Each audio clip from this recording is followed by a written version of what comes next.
অর্থনৈতিক পররাষ্ট্রনীতিতে অগ্রাধিকার দেবে বিএনপি, দ্য ডিপ্লোম্যাটকে তারেক রহমান। বাংলাদেশে 12ই ফেব্রুয়ারি জাতীয় নির্বাচনে ভোট গ্রহণ অনুষ্ঠিত হতে যাচ্ছে। একই দিনে ভবিষ্যৎ শাসন ব্যবস্থার কাঠামো নির্ধারণেও গণভোটও অনুষ্ঠিত হবে। 2024 সালের গণ অভ্যুত্থানের পর এটি বাংলাদেশের প্রথম জাতীয় নির্বাচন। এ কারণেই এই নির্বাচন দেশের গণতান্ত্রিক যাত্রায় এক অত্যন্ত গুরুত্বপূর্ণ মোড় হিসেবে বিবেচিত হচ্ছে। ছাত্র জনতার আন্দোলনে 2024 সালের আগস্টে 16 বছর ধরে চলা কর্তৃত্ববাদী শাসনের অবসান ঘটে।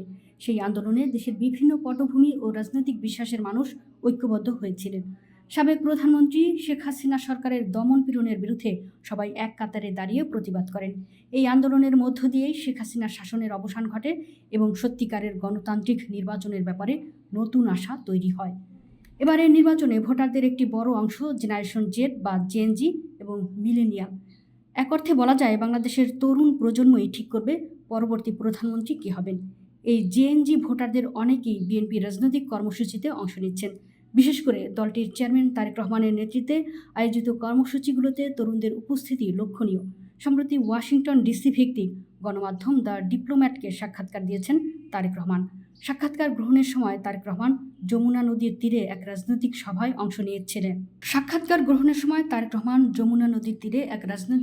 অংশ নিচ্ছিলেন। The diplomat.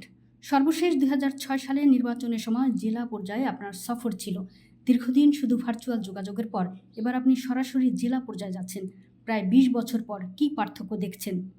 তারেক রহমান: তখনকার কর্মসূচিগুলো মূলত আমার দলের নেতা ও কর্মীদের নিয়ে ছিল।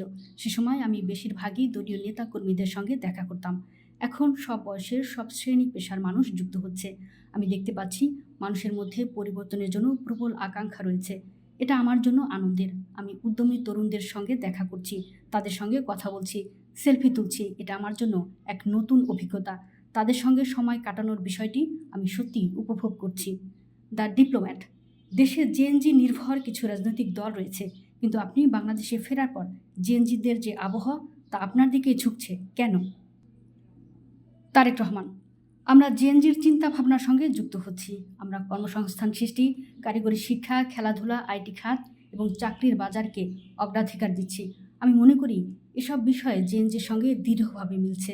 আজকের পরিবেশ দেখলে বোঝা যাবে সভায় অংশগ্রহণকারীদের বড় অংশই ছিলেন জেএনজি। আমি দ্য প্ল্যান নামে একটি কর্মসূচির মাধ্যমে তাদের কথা শুনি।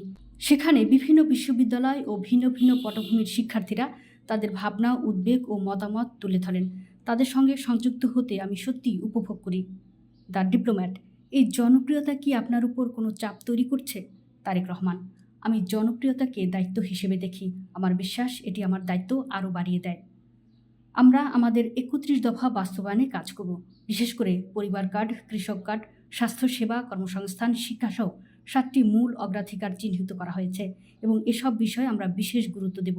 মানুষের স্বার্থ ও আকাঙ্ক্ষাকে গুরুত্ব দিয়ে আমরা সমাজে ইতিবাচক পরিবর্তন আনব। আমরা জনগণের আকাঙ্ক্ষা রক্ষা করব, জনগণের ক্ষমতা প্রতিষ্ঠা করব।